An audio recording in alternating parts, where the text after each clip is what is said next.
didn't remember, and that's fine, but I met him over 35 years ago. You're not 35.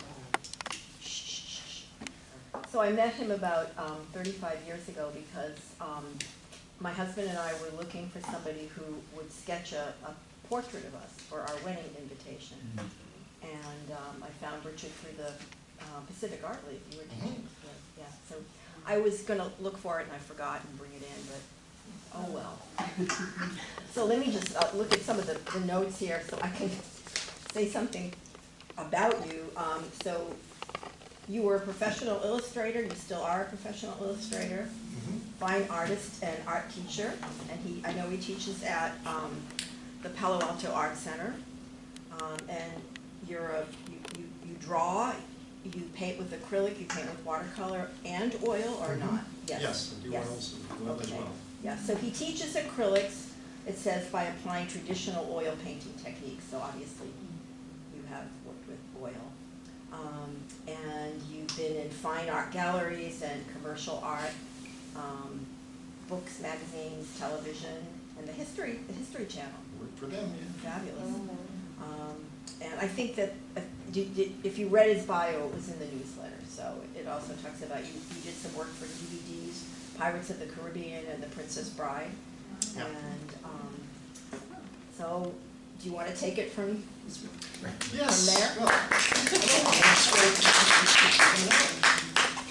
so I'm going to do a demonstration on doing a landscape with acrylic paints.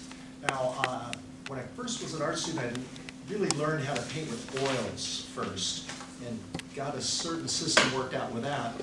And then acrylic just seemed to make so much more sense, but I had to adapt that technique to the acrylic paints. And then fairly recently, like in the last 10 years, 15 years, slow drying acrylics have come out, and that makes the process so much easier. So that's what I'm going to demonstrate for you tonight. So I brought in some examples of my paintings I'll probably refer to, as well as some pictures that are in the process. So I'm going to explain about that. So while one of the key things doing this is using these slow drying acrylics. That's one brand is Golden, and their open acrylics dry about 3 or 4 times slower than regular acrylics. So this is a big advantage. But if you don't have that, what also I recommend, which is really good, is, well, Liquitex is just one brand, but the slow drying medium, you can add that to regular acrylics and have them slow down to approximate what these things do. And then Golden also has their same version of this stuff. So there are different brands of this stuff. I don't want to make this sound like a commercial, but this is just great. But in spite of all that, what I generally do when I start the painting is just use regular acrylics because I want my underpainting to dry up pretty fast. And one of the big differences between good quality art material and the cheap stuff is the cheap stuff isn't as opaque. It tends to be, well, cheap. But that's a good thing for my underpainting. So as well as being economically better, technically it works out better for me. So I've got some just cheap, basic, I guess is what we call it, acrylics I'm going to start with. And what I almost always do is I start with burnt umber and ultramarine blue. And by mixing those two colors together, I can get a pretty good gray that can get very, very dark. I can thin it down and get it fairly light, so I can work out my values with that. And then having a warm and a cool color, I can also establish the difference in my temperatures. So that keeps it real simple, but I can get quite a bit out of it as opposed to the traditional just using one color to start with. What I really do first is I work out my design. So I picked out this image here I took on a trip. And it's got this great zigzag through it. So this is called the S-curve. So it's real strong, really obvious thing to work with. But there's a few flaws in the picture. Generally when I take photographs, there's quite a few flaws. That just means it makes it easier for me to change things. That I've got my horizon a little bit too close to the middle. And then I've got quite a bit of empty space here in the sky. So what I did in my sketch is I brought my horizon up. That reduced this space in the sky somewhat. I shrunk this down. It's a little bit too big in relationship to this other stuff. So you make any changes you want to when you do the sketches. So I worked out my design here, and after I was happy with that thing, then I drew it up in outline pretty much on the canvas. I did that was prior to coming in here. So then, once I'm pretty happy with that, the next thing I'm going to do is start to lay in with that combination of blue and brown. And what blue was it? Ultramarine blue. And the advantage to that, it's a pretty dark color, because I can always add more water and thin it down and make it lighter. But you can't make a light color, like you wouldn't use yellow or something to do this, because you just can't make it darker. And what kind of palette are you using? This is just a flat plastic one. The advantage of this thing is it fits my traveling bag, so it's not going to break. Where wood could snap, because I am a little hard on my things. I kind of just throw this stuff in my trunk. So it'd actually be better if it wasn't white, but it is, and it's okay. So the idea here is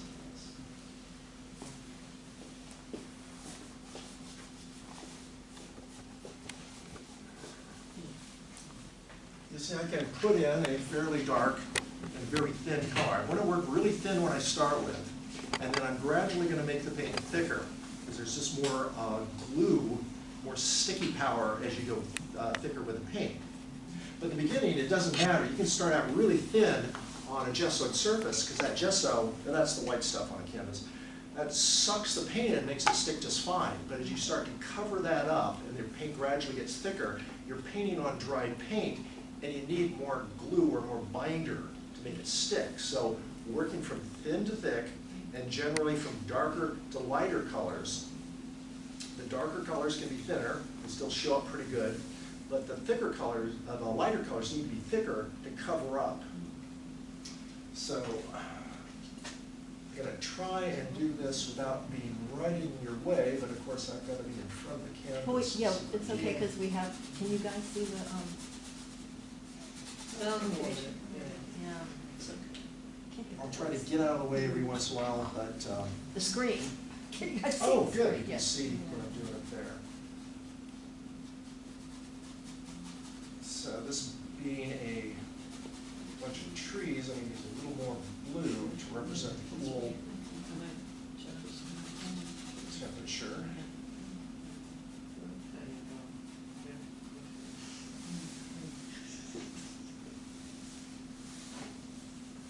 This will also seal off my pencil marks.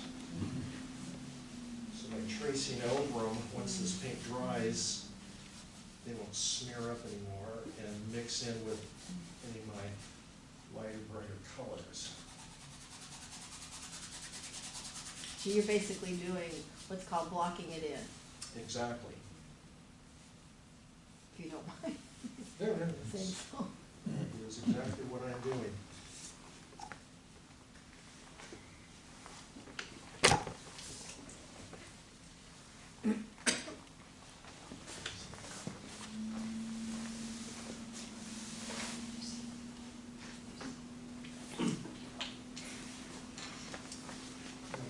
Of working with the acrylic paints over oil is you can get by with fewer brushes, because they're easier to clean out in between colors.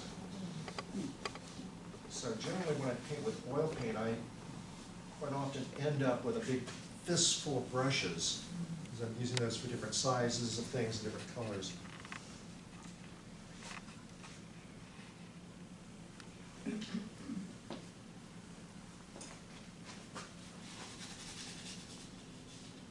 Also, I'm working on a white canvas here, and about half the time I'll stain a canvas, get rid of the whites, and then the other half I just work on a white canvas. But the advantage of staining the canvas is you get rid of that glaring white.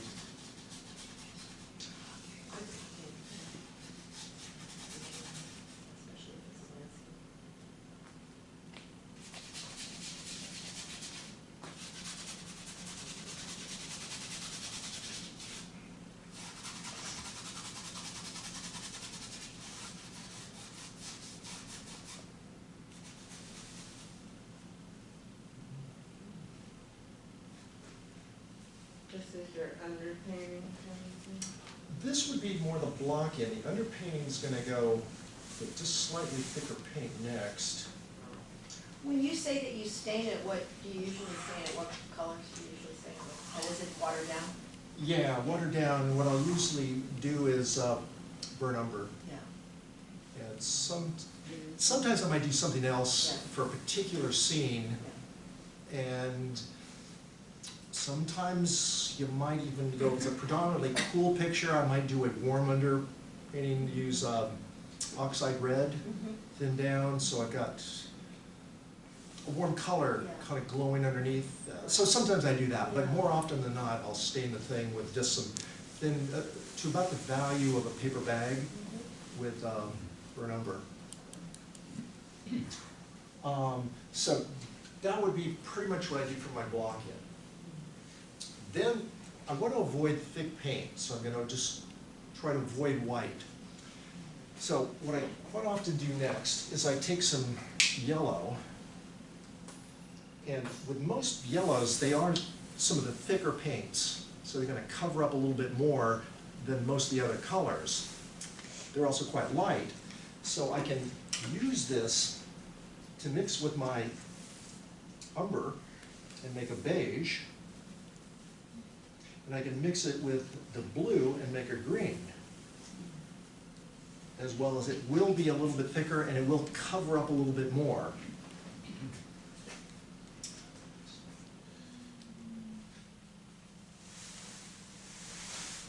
And all this is with a relatively cheap basic acrylics.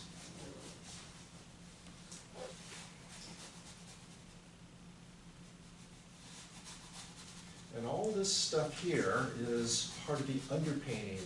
So what I just need to do here is get clues as to what's going on, get my shapes separated so I can make changes as I gradually build up and make thicker paint. So this is the idea with the blue and the yellow.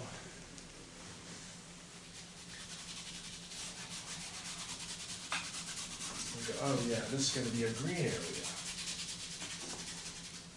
So all of this stuff I'm doing now is going to get covered up with more, or at least the majority is going to get covered up. Sometimes I'm going to let some of this stain show through, but usually most of it's going to get covered up with more paint.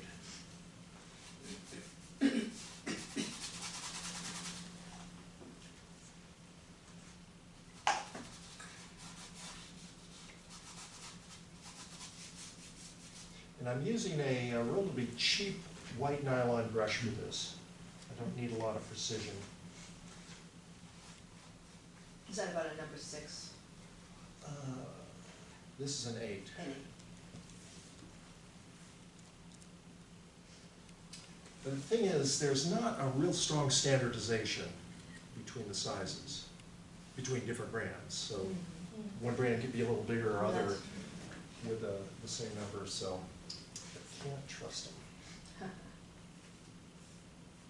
So another thing I do in my class is the first day is I go through equipment and explain a lot to the new students, because when you're new to all this stuff, you just don't know.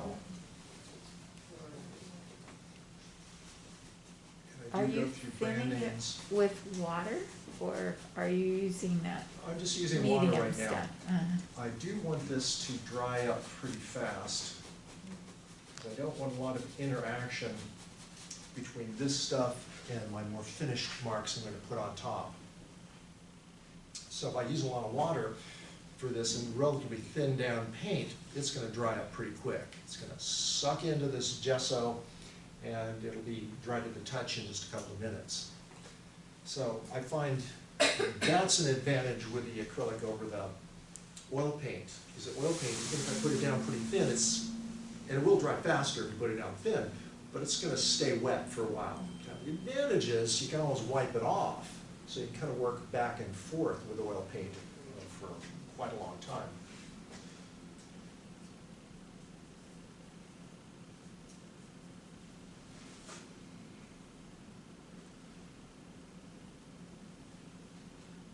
Do you primarily paint from your photographs that you take, and do you also do plein air? I do quite a bit of plein air. Being a native of this area, I'm really particular about the days, you know, it's gotta be just perfect. And of course, living around here, it is most of the time. But sometimes I'll just go, oh, it's a little too breezy today, I'm not gonna go outside. You know how it is when you live around here. I remember reading some landscape blogs. These guys live up in northeast coast, and they talk about the right kind of boots to wear in the snow. And I go, well, I won't go outside and paint if it's just a little breezy. But, oh, and everybody should read Carlson's Guide to Landscape Painting. And that's one of those guys that would stand out in the snow and paint. But it's a brilliant book. If you haven't read it, it's been around forever, and it's really cheap. So it's, I think his first name is Frank. Carlson's Guide to Landscape Painting. Well worth rereading.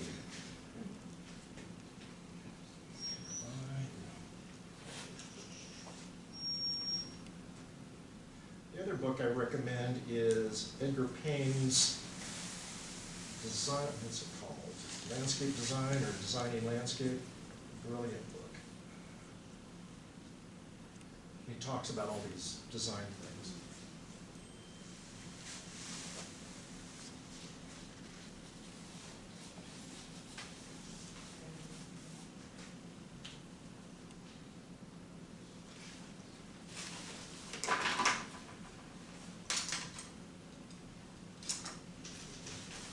I do find working with this pad is really good because it's a real convenient size as opposed to little photographs. And it's not this huge big thing you can't carry around. And then, of course, the advantage is you just go out with this thing and take the pictures, and then there they are. And then the editing thing is pretty easy to go through and reformat. Okay, so that's probably my big stain in. So at this point, I'd switch the type of paints I'm using and use these slower drying acrylics. And start using the medium.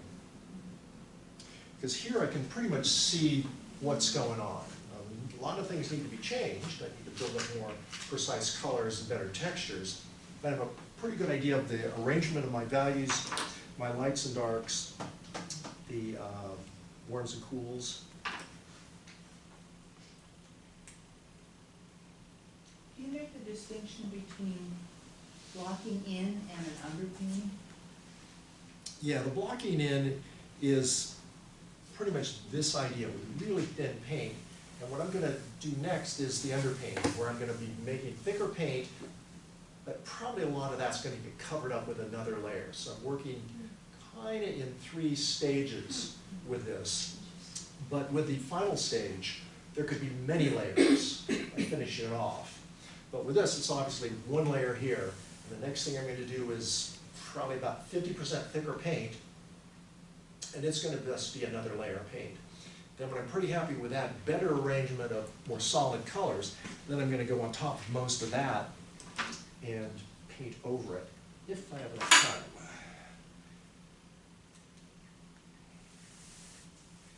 And what I really need to do now, and I can start using some white paint, is my sky. That's a big shape that I can't get the right, even close to the right color without white paint mixed with it, because that blue is obviously not covering very well.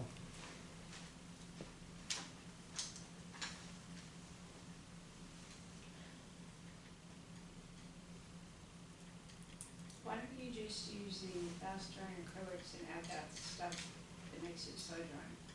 Why do you prefer the slow drying acrylics? It just has a buttery, more of a buttery feel to it right out of the tube. And in that sense, I don't need to put down the traditional acrylics and then kind of whip them up into the right consistency with the slow drying medium. The slow drying medium is also going to I'm gonna lose some opacity with it. But there's sometimes I'll do that, you know, particularly if I don't have the color with the slow drying acrylics. So it's not like a big problem. So sounds like just personal preference, Yeah. yeah. And especially if you were gonna plein air, you'd want the slow drying. Yeah. Because the acrylic dries really fast It- on your palette. Yeah, particularly when you're outside on a warm day. It can, it can, yeah. Oh, another thing that's really helpful is an atomizer that, you just do this over the, What's that? it's an Yeah, that's what atomizer, so it's yeah. just water. Right. And you just spritz this here, as opposed to trying to drip water onto it, because that's very uncontrollable and you can flood out your colors. With this, it's just gonna be a light mist over the whole thing, and because it's on the surface, that's what's gonna stop it from drying, but it's not gonna mix in and dilute your paint down. You wanna control that, because sometimes you do want it more diluted, and a lot of times you don't, particularly at this stage of the painting. Another trick is, whenever you're drinking something away from you, because There's a reason. what you're gonna do is you're for gonna put it in the most convenient place, and the most convenient place is exactly where you wanna put your brush, so. I think all this laughing means that we've all done that. Yeah, We've done it way either too often. tried to drink the water out of the other container or put the brushes on. So, the whole point here is this won't be the finished exact color for the sky. What color blue is that? I took manganese blue and a little bit of ultramarine and titanium white. So it's still relatively thin, but it's certainly much thicker than what I blocked everything in with. And also, that's the other thing, is with the white, you want to consider white not just a color that's lightening things up, but it's also giving more opacity, more covering power. And that's also one of the reasons why I don't want to do it in the first stage.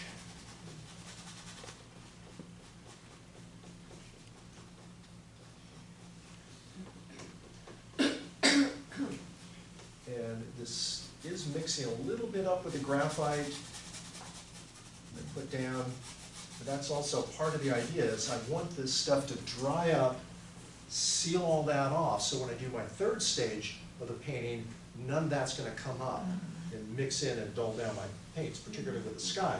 So you can see how this is covering so much better than this stuff, but if you look real closely, it's still not covering great. So this is the idea that the second stage is thicker than the first stage, but it's not as thick as I'm gonna do, particularly my lights, in the third stage.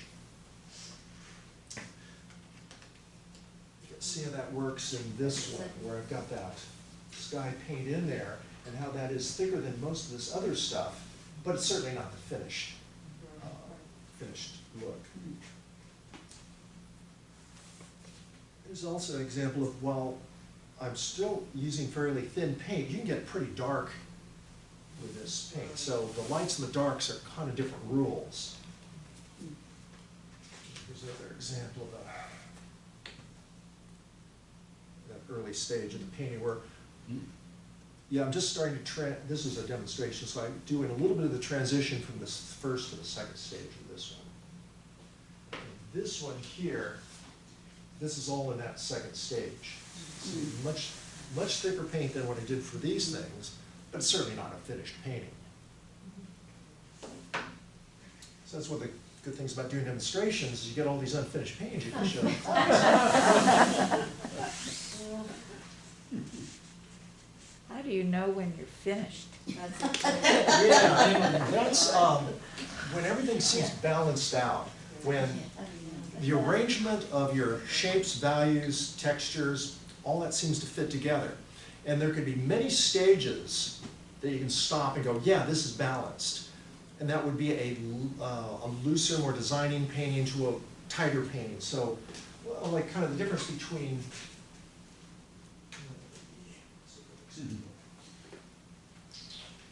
This one. yeah, maybe this one here. This is a much more detailed or detailed painting, Composition.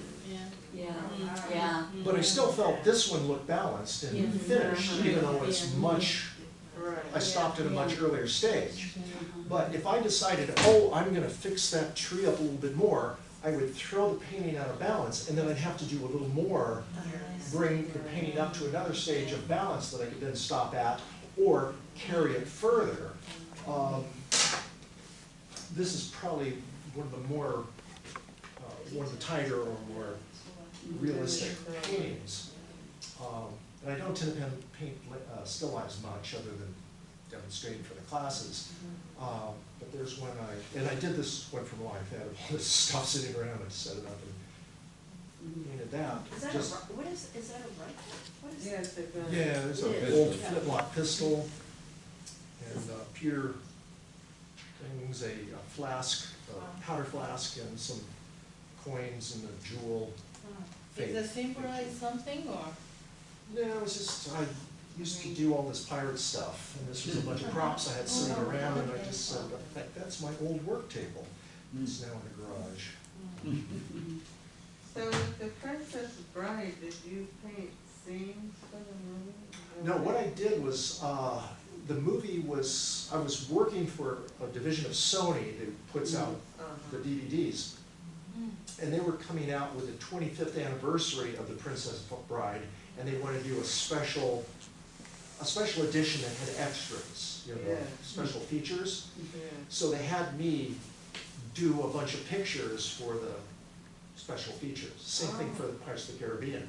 I did do work for the initial development of the movie, and then I kept asking out for more work.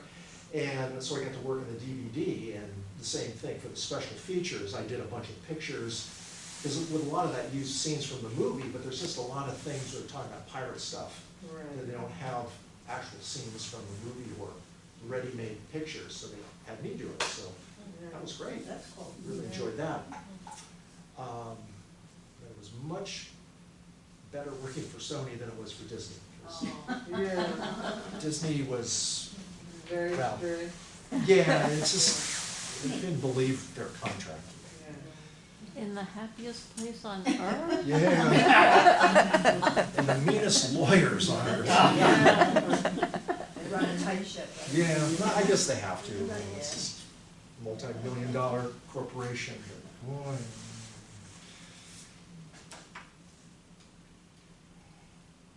But Princess Bride, one of my favorite films. I was so happy to get to work on that one. Interesting. If you haven't seen it, just a wonderful, wonderful picture. Fun time.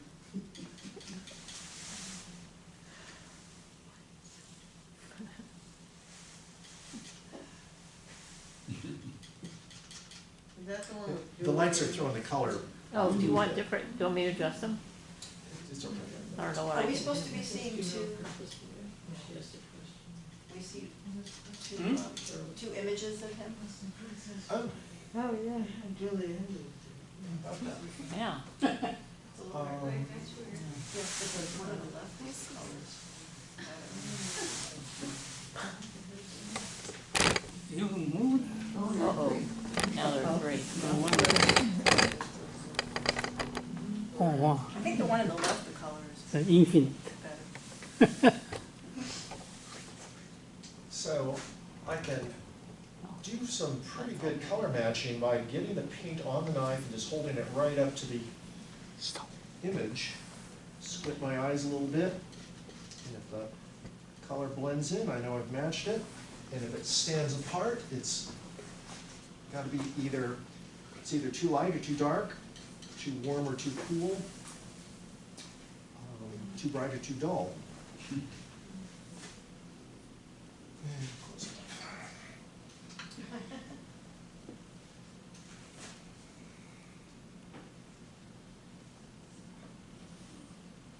And you can see how just because there's such a big proportion of white paint here, just how much better it covers.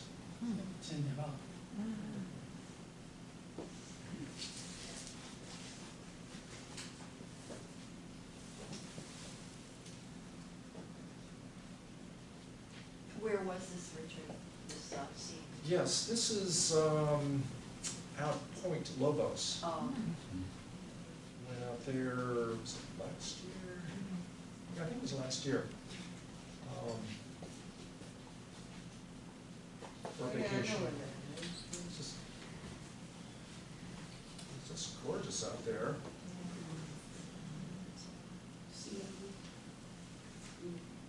Yes.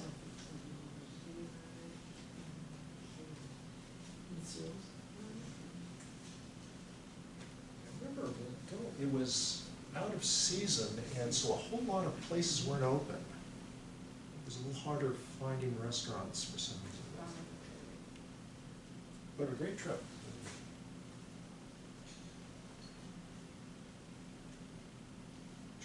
I don't think I did much painting. I think I brought stuff out and they did a little sketches, but I mainly took pictures.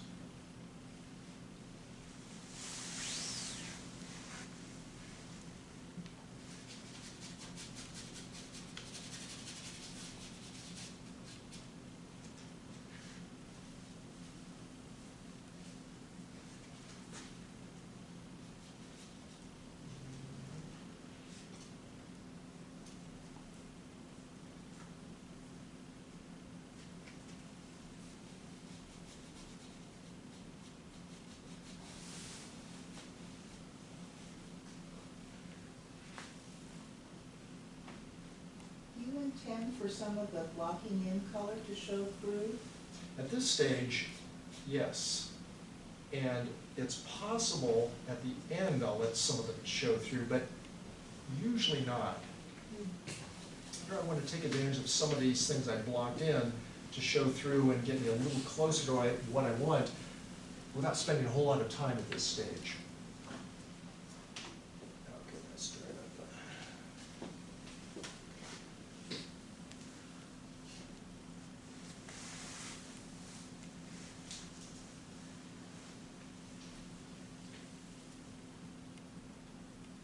And do you always do a small sketch before you sketch it on your canvas? The little drawing here, Yeah. 95% of the time. The only times I wouldn't do that is if it was a simple still life, single figure, maybe like a portrait, a single portrait, something like that, which, because there's not a lot of involvement with the shapes, I can just kind of put it, I can design it right on the canvas. But any times it's more complicated than that, which it usually is, Yeah. I'll spend at least 5-10 minutes doing this. Is that called a note? This is called a thumbnail sketch. And the whole idea is just working out the design, just how things fit together, and it really gives you an opportunity to really study what you're looking at and then potentially do a larger finished drawing or painting later. Because you've never looked at something as carefully as when you go to draw it. And then when you do it the second time for your other image, you remember so much of that. Of course, you can't refer back to this, but you just remember a lot of things. And it also gives you a chance to redesign things. So if I'm doing a still life, because it's a finite thing, it's a little easier just to kind of go, well, it's going to fit here within these borders.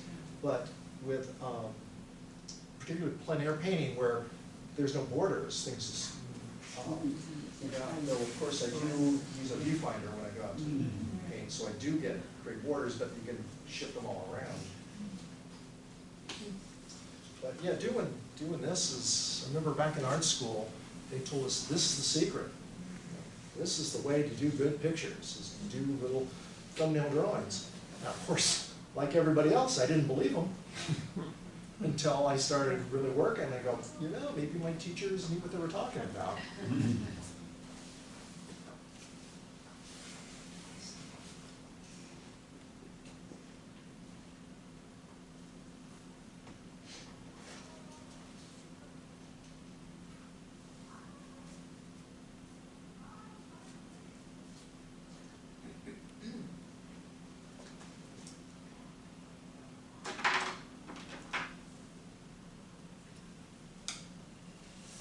So I went to the Academy of Art back in the 70s. The one in San Francisco? Yes, yes. So that is the one that was downtown, sort of near Union Square, where the other school is the Art Institute, which was, I used to remember what street that was on. Beautiful campus. But yeah, there's the Institute, which was more of a fine arts school, more geared towards self-expression as opposed to learning how to really paint.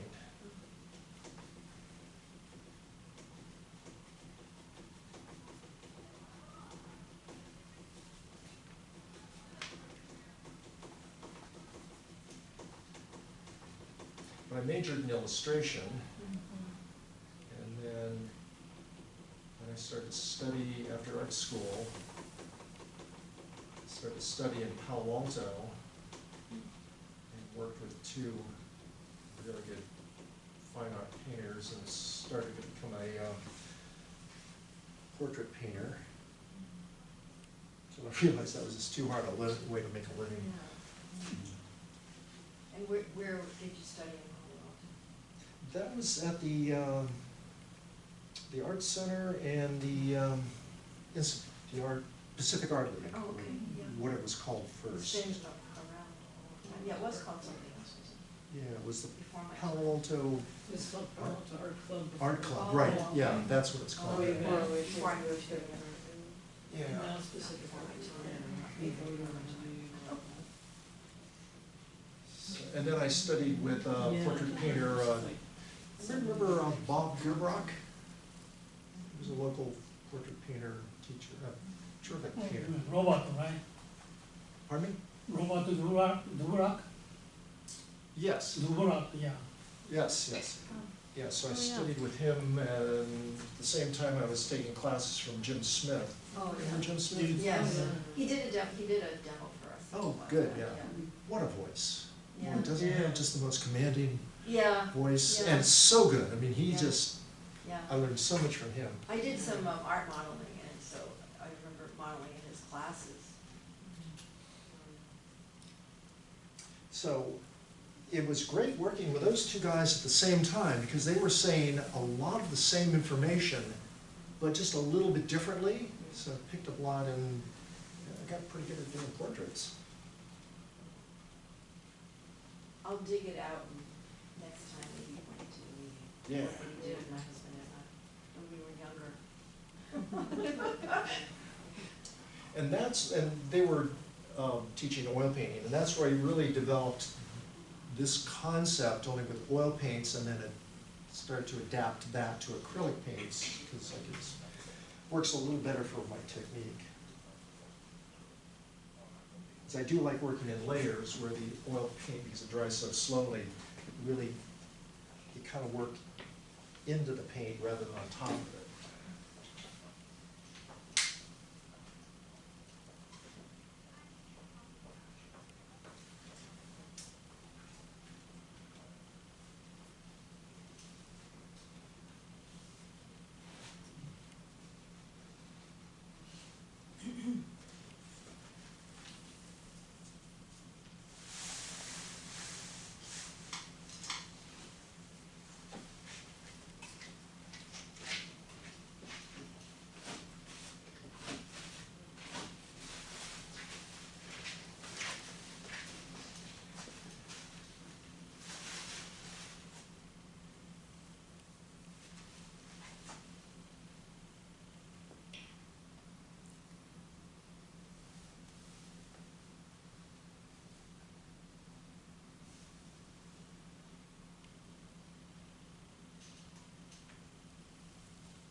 How many students do you typically have in your morning class at the art center?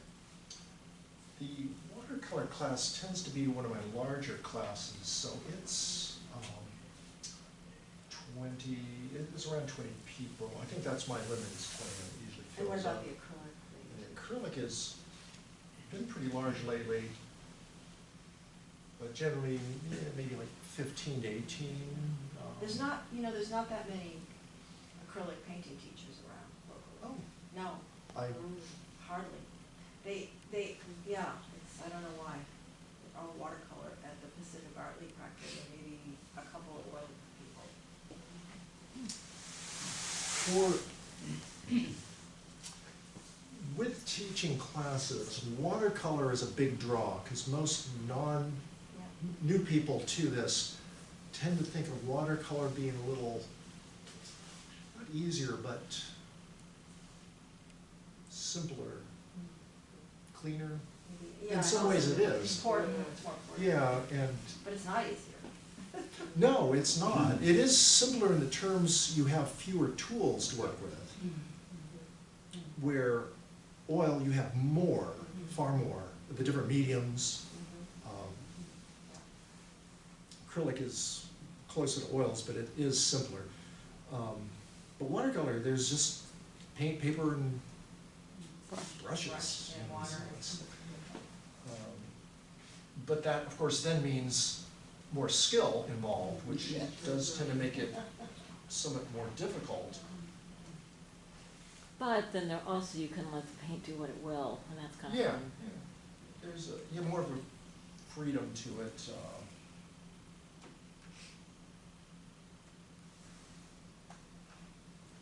So that's why you tend to find a lot of watercolor classes, because you know it's going to fill. They're going to fill up. Because I do find my watercolor class generally is my largest class.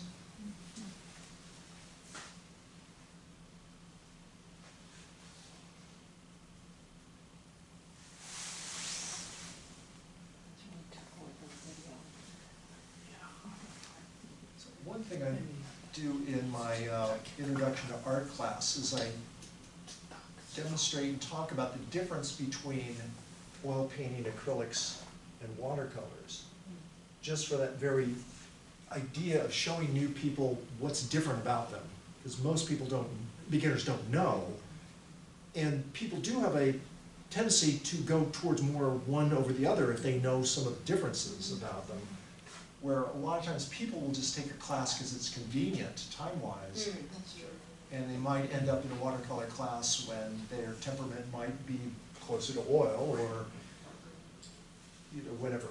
But by explaining and demonstrating and showing, holding up pictures and pointing things out, gives people a better idea of, oh, that's what I want to do, or oh, no, that doesn't look like for me. So I find that really useful, because I get asked that all the time is, what should they do, or what's the best, or what's the easiest, or what's, all these kind of questions. I go, well, it's not really It's not black the and right white. question. Yeah, It's what's best for you. exactly. Because most people that do start art, at some point they want to start painting, work with color.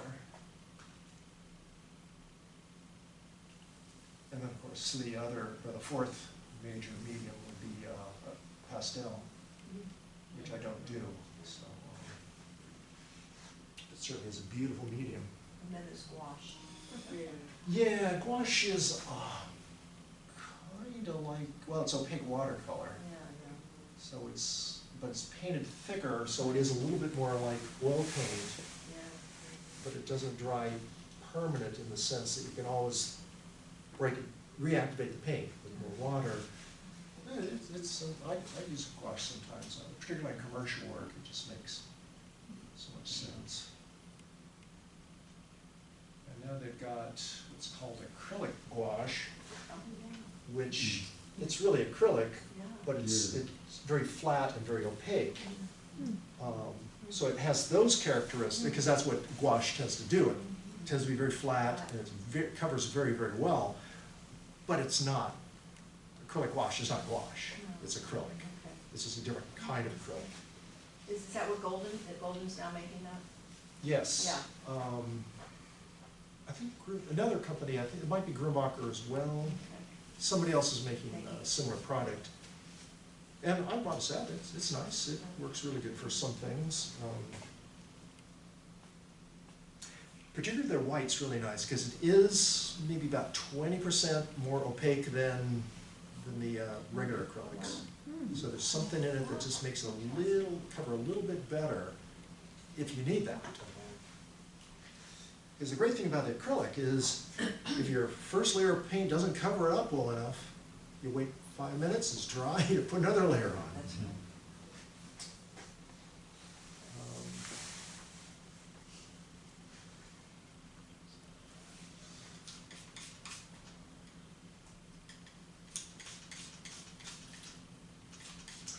Mixing with a knife is also a good idea. Certainly a good deal of the time you're going to mix with a brush, but the knife mixes better. Particularly if you want flat, even consistency of paint. It also allows you to kind of scoop up the paint and push it around, where the brush tends to mainly flatten it out. Another thing that happens a lot is when you're working with some paint and you are lifting like this, you will flatten out quite a bit of paint, and then you go, oh, I can't pick up enough paint because it's all flat, but you look at it and go, well, there's quite a bit of paint there, I don't want to pour out more. Well, then again, you just take the knife and you can scoop it up into a thicker pile, and then that allows you to lift up better paint. And then there's another, if you want real thick paint, instead of doing this, you do this, which is called shovel loading, because it's like taking a shovel and you can go into that paint and scoop out a lot of paint, which I'd be less likely to do at this stage, more at the third stage, but you can just pick up more paint.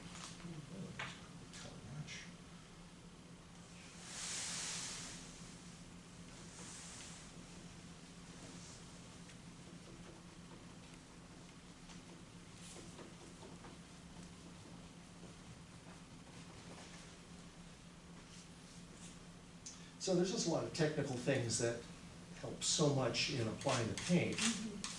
And a lot of this stuff you just develop your own methods as you work with it, but you do find a lot of new people that just aren't getting the results they want because they're kind of fighting with the technique. Their application isn't optimal for what they're trying to do.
Did you mix that green? I know I Yes. was watching, but I kind of Yes, missed. that's the manganese with the yellow, am I using? Cadmium yellow light.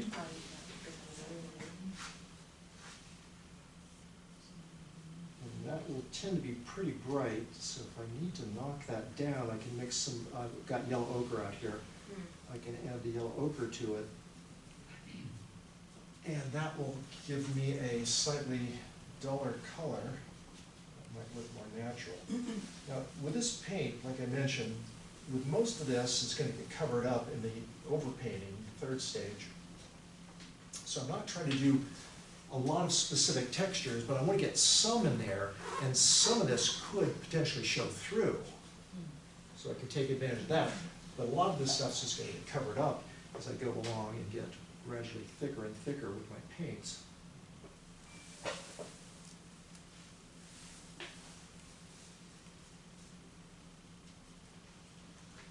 Do you ever use buff white or titanium buff? No. You don't? I have it.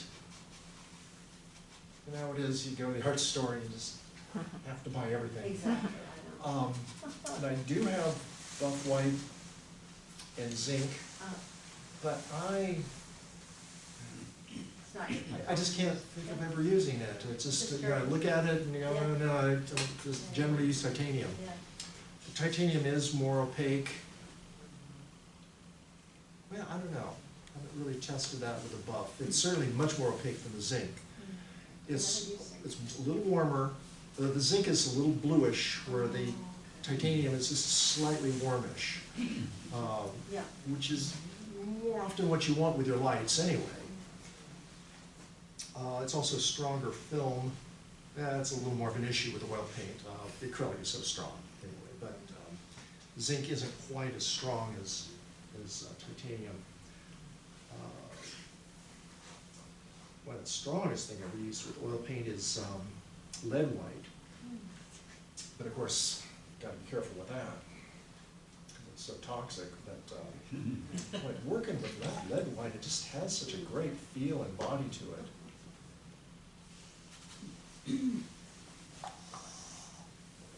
Remember, there used to be sign painter's white. I think it was called One Shot. Yeah, One Shot, which was a lead-based sign painter's ink, and boy, that was great.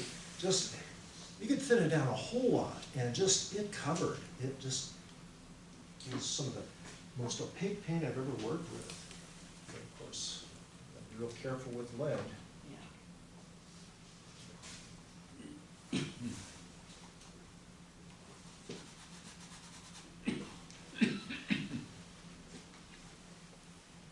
Another thing I find very important is the feel of the paint.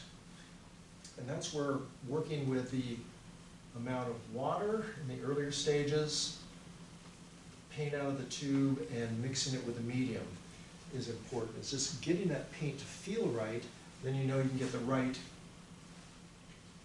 effects on the canvas. Of course, that is a bit more of an issue in the third stage.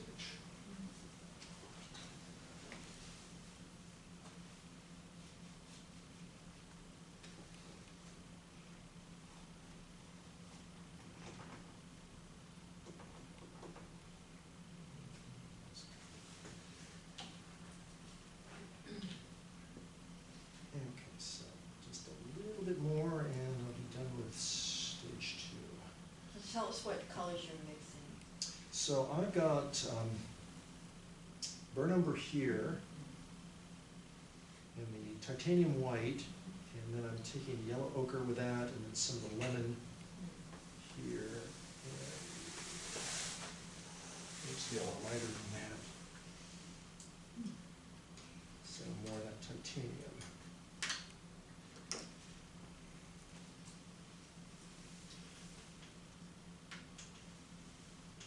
When you pour the paint out, what you want to do is then kind of wipe it like that, and that gets rid of that little extra bubble at the top. So when you screw the cap on, you're less likely to get paint all over the threads that make the tubes stick. Because it's not just the tightness of the paint drying, but it creates a suction seal. And that's why it's so hard sometimes to get your caps off. Yeah, and with golden too, I found that a lot of the acrylic paint just sort of dries around Yeah. the metal of the tube and into the cap, and they're hard to get on and off. The golden, the golden paint had some of the worst caps. These would break all the time. So they evidently fixed it a upgraded little. them, and now they got some of the best caps. Yeah, they're better. So these things are really good. They got these nice ridges on it. They're much stronger. I've had these things break all the time where they spin and, so. For such a good paint, you'd think they would have come up with a better cap. Yeah, I guess they got a lot of people complaining because So if you,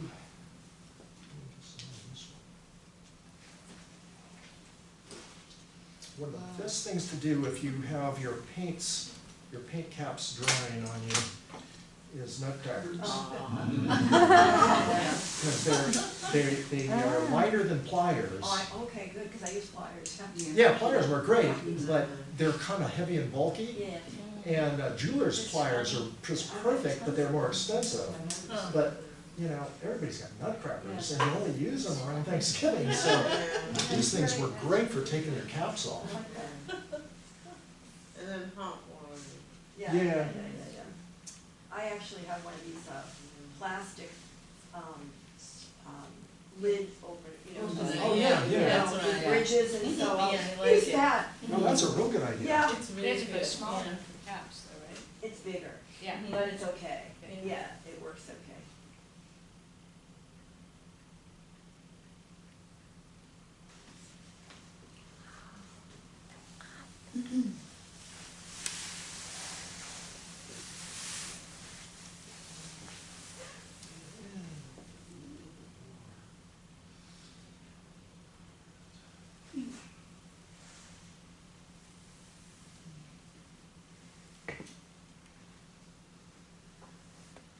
So the process is what I generally try to do is work from larger to smaller shapes, thinner paint, thicker paint, and darker to lighter. Now, of course, you don't always follow those rules exactly because sometimes things are too wet or sometimes you've mixed up a color and it's just more convenient to put this in now just because it's there on the palette. But generally, that's what I want to do.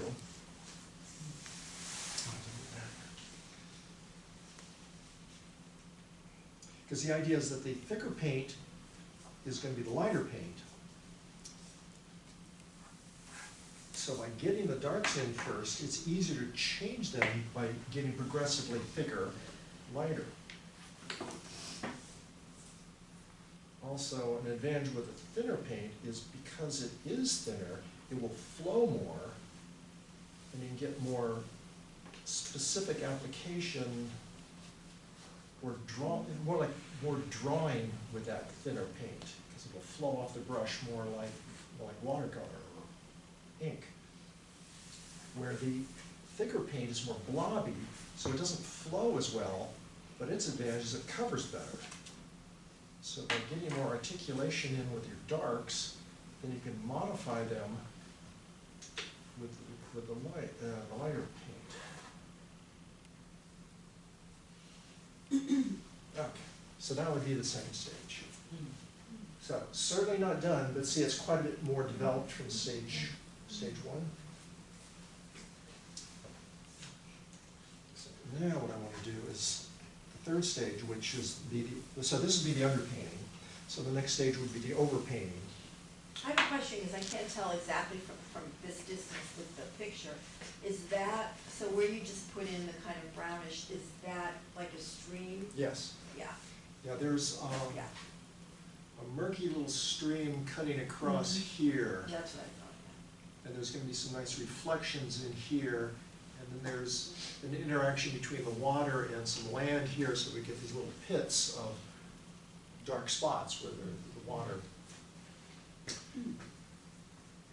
is out.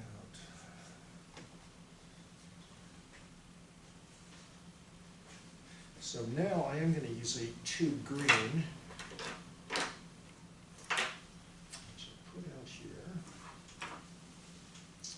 So this is Jenkins green. So it's a kind of medium chroma forest green. Is that specific to acrylic paint?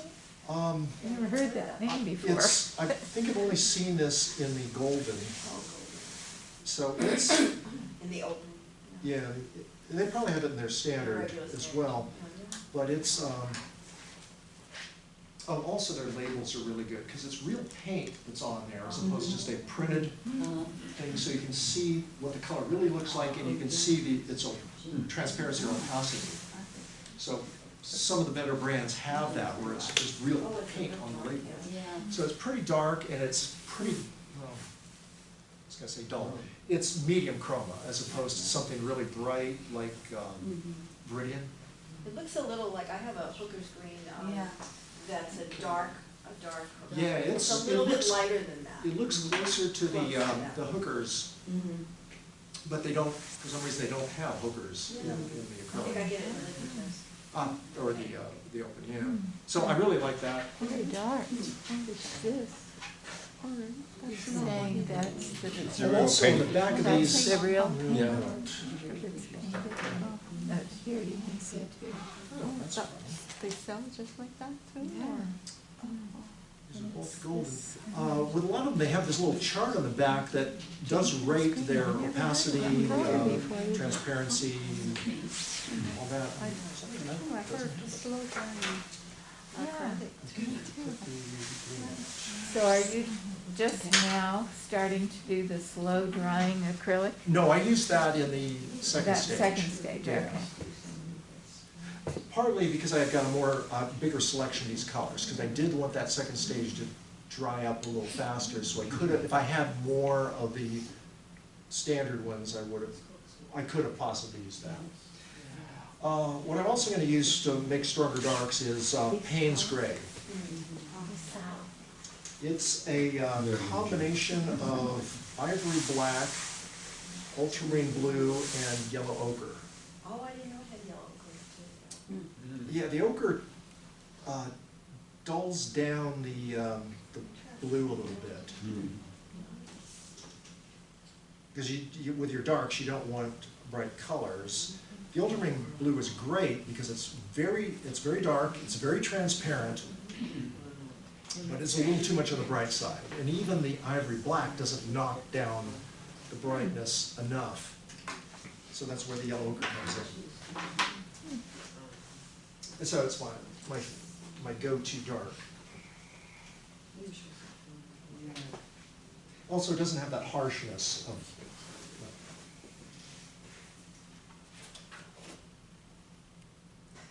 That's what it Yeah. looks like. So it does look a whole lot like the Hooker's D. It does. So it does look like a pretty good foresty green. Where with a lot of the brighter ones, phthalo blue, or phthalo green, or Viridian. There's just a whole lot of them, you gotta mix them way down. Sap is okay, but it's really,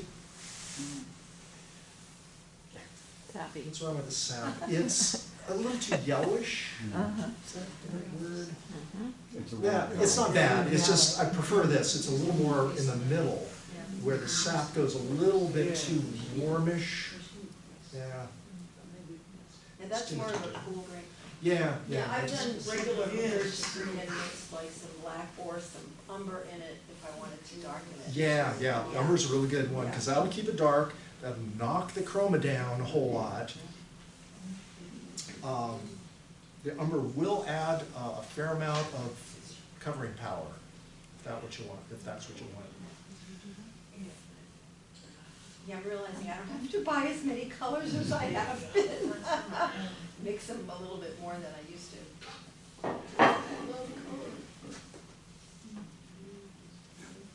Yeah, pass this. This is amazing. So, Richard, when Yes. you do, you won't finish this tonight, obviously, when you do, if you're willing to take a picture of it oh, sure. and send it to me, and then I can send it to you, and you Oh, can send okay. it to the group. And then put the newsletter. Yes, absolutely. Okay, great. There's funny things about doing the sketch on the And canvas. no rush. The one big temptation is I wanted to start painting. I wanted to start putting paint on as I was drawing the thing in, because I go, that's the next step, and wanted to do all the painting here for you guys.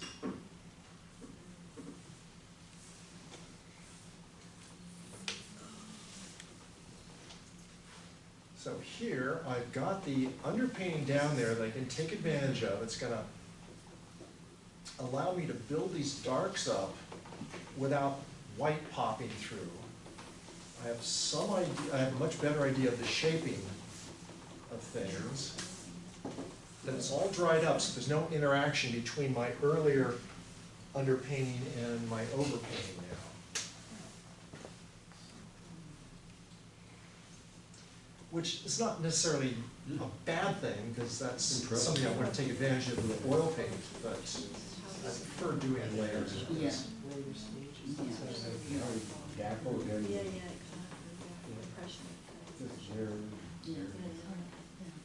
Do you, put, varnishes on your, when you're, on your paintings when you're done?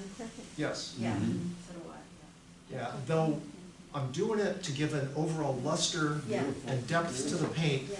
You don't need it to protect the painting. Oh, you don't? It doesn't hurt to have an extra layer of protection with I thought for acrylic. dust and UV maybe, but I guess not. Yeah, with UV, that's a consideration, Yeah. but not for protecting the surface, because the Oh, right. acrylic is so strong. Exactly, okay. But the oil paint, you definitely want to varnish the painting because it's relatively light. weak. You could scratch with your nails through the oil paint, but you can't do that with acrylic. It dries so Yeah. strong, I see. which is another big difference, that you can do a lot of scraping down with a palette knife on an oil painting. If you don't like something, after it's dry, you can just scrape it off. You can't do that with acrylic. But you don't have to, because you just build up more paint on it. Exactly, if you don't, I always tell people, if you don't like what you did, just go for it. And there's no technical problem with that, because unlike oil paint that dries in layers, separate sandwiched layers, which are pretty good, but they are separate layers, the acrylic just bonds completely together into one big mass. So it's really, really strong, very efficient in that sense. Yeah, I've never worked with oil, but I did have one oil painter at a gallery in Mexico said, how can you paint with plastic? And I didn't answer him, I just sort of said, oh, okay, whatever. Do you like oil? It's fine. Well, oils, there was a much bigger difference between acrylics and oils 20, 30 years ago. Looks like glass. The acrylics are much, much better now. Yeah. A lot of layers in there. Yeah. Becker, B-E-C-K. Richard, 20 minutes, No, 20 minutes. B-E-C-K-E-R.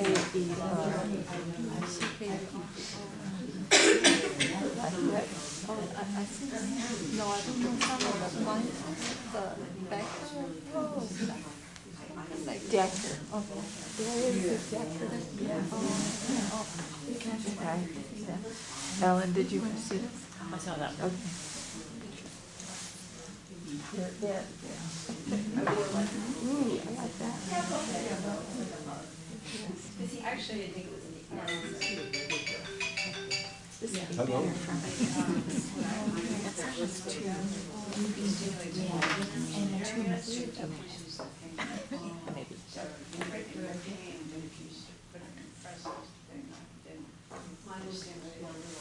Like 3 faces. Yeah. For 8 versus 6. Otherwise, it's really not the process. What medium do you paint in? Oh, this is masonite. I really love the oil. Oil? Masonite. My aunt used to paint only on masonite. My grandfather used to do a lot of things with it, but he could. Ooh, That was the one that this would be fun to do that. put in the newsletter, right, Ellen? That was, I think so. yeah. Put all the light on at the end.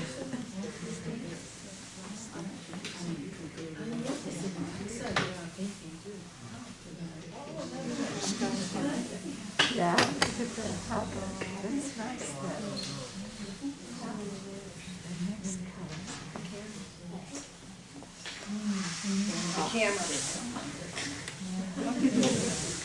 Camera. Oh, what happened? Oh, you caught it, went on your chair probably. Yeah. It's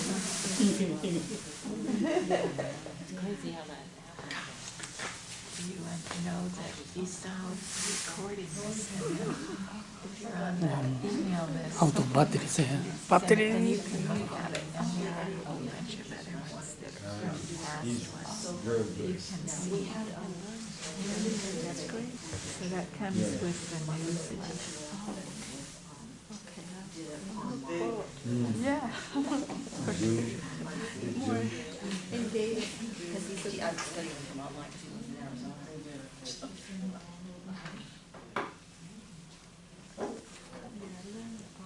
I'd Zoom rather with have my it in person. planner painting class group. Did you, yeah? Yeah, Oh, that- because we couldn't paint together. Oh, you're an We could architect. paint Oh, you're separately, busy and then now. we went on Zoom, show each other what we'd done. You're still working. Oh, that's nice. Yeah. And I guess, Yeah, yeah. We have, some of the stuff on Wednesday mornings here, and we just bring whatever we want to play.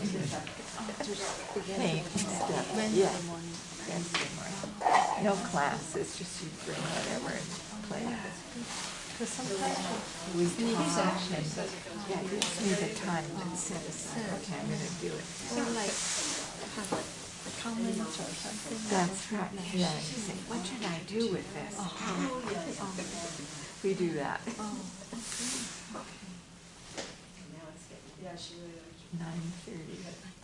now the tree's getting the dimension. And you don't have to be in Three-dimensional. a Yeah, see how the thicker paint just does more? Yeah. But you want to set all that underpainting up first, so you know That's right, where yeah. you're putting this, Yeah. more careful, more precise paint. Now, also, what I want to do is, going to jump ahead a little bit, work on the sky to alter the tree. So this is the idea of working from darker to lighter, that sky being so light.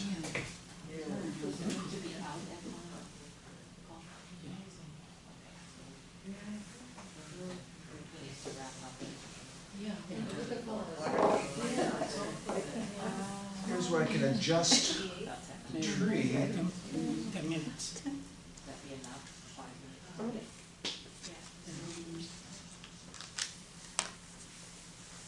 Okay, just time check, we have to actually be out of the room in 15 minutes. Oh, we have to be out. Oh, wow. And so what are you doing right now, Richard? So I'm fixing up the tree by painting the sky around it. So the sky being so much thicker, I can easily cover up any of this stuff here, because I do want more of these sky holes showing through. And I want to get more of this intricate edge. And another advantage, because that's not going to give me everything I want with the edge, but the advantage is, because acrylic paint dries so fast, I can fix up this edge, then let this dry, and then I can do more painting with the darker leaves, so the smaller little bits. And one trick I do for that, technique I do for that, is I take an old oil painting brush, so that these are made of hog bristle hairs, so they're very stiff. Get a little ahead of myself, I can do it here. I'm not quite ready to do it there. So, see how the hairs are breaking up like that? I can then push it down like that and get many, many little marks like that that represent some of those skinny little separate leaves at distance. So that's where you want to use a real stiff brush, and particularly an older one.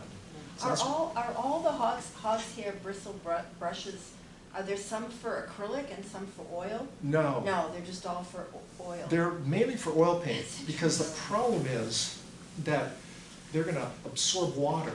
So after a while, those hairs are going to get bloated. Oh. And of course, normally with the oil paint, you're not using water, you're using, don't use turpentine, really bad for you, but you're using some chemical which doesn't bloat the hairs. So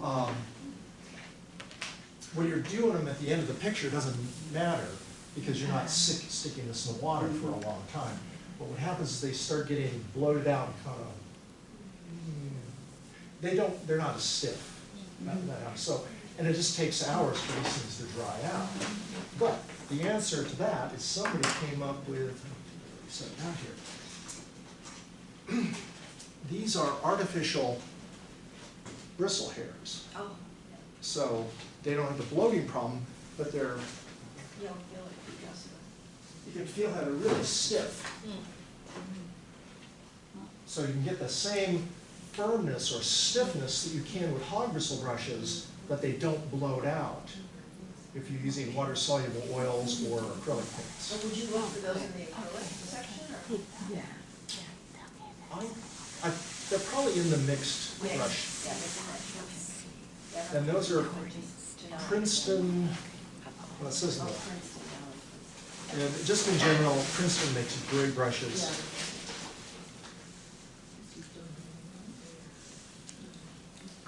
I think that says Catalyst. Princeton Polytip Bristle. Really, yeah, that was one of the things that, at one of those art fairs, they gave some of these out for free. And then, of course, I tried to go, this is great, and went into the store and bought a whole bunch of them. So yeah, the marketing scheme worked on me.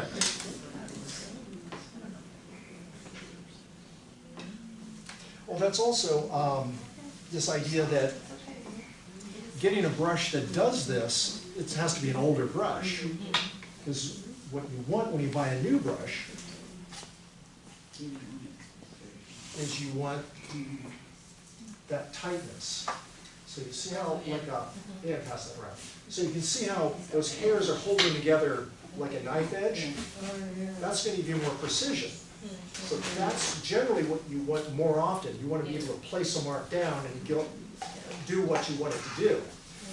Then as those brushes get older, they start to frizz out, and they don't do that anymore, but they do something else really well, which is the technique I just showed you. So that's where you want to keep your old brushes, because sometimes you go, that's the kind of more scattered, broken up mark I want. The boar bristle, Yeah, this is, that's a boar. yeah, that's the hog bristle brushes. So you see they're very similar in their stiffness. They do feel a little, those do feel a little more organic than the plastic ones, or whatever you're using. But they have the same stiffness. Oil and acrylic. When you're done. When you're done. I'm Two fast. brushes. Yeah. Oh, yeah,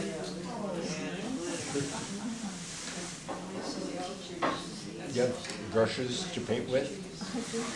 But all kinds, like, Just a mix? So this China one. Did you see this? You see this one? I did, thank you. Yeah, I already got that. Do you have a See, special this is way synthetic of also, cleaning the plastic. brushes? Yeah.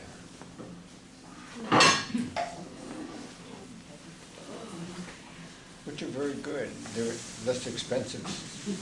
You know, some people want sable, very expensive.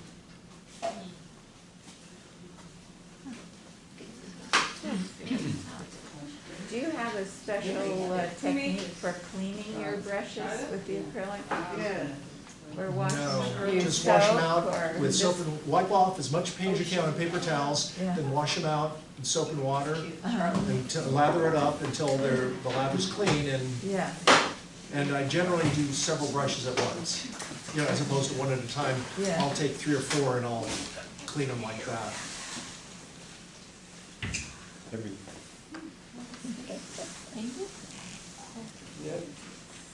I think it's like decoupage. That's what I call it, I don't know what you call it. what, I So you call can it see I can punch through a lot of stuff. decoupage, yeah. You know, This cut technique, things this out I and think then that's a you good arrange description. them white sky and color is just paint going to it. cover so you use well. some kind of a, And then if I find something. those are a little too strong, I I don't know can if she did add a little paint It bit. doesn't feel like it. Also, No, it what you doesn't generally feel like do, she did, the yeah. smaller the sky Maybe hole, she's She put going some the darker you want to make the cement paint. on the backside Yeah. of Because the images and then yeah, just yeah. apply them. Action, where if that light's going through an aperture, the skylight's coming through an I aperture, like it the dulls colors down. in these. Yeah, Sky yeah. holes will not be as bright as a large area of sky around it. Very whimsical. Sky holes will Well, pop out. I guess we better pass it back. Take back. Going back this way. Thank you. Yes, it's almost exactly the opposite. Maybe I would be more acrylic paint, but it's really like watercolor. We're gonna go to the other Just side. different. Sometimes you want one over the other, but for some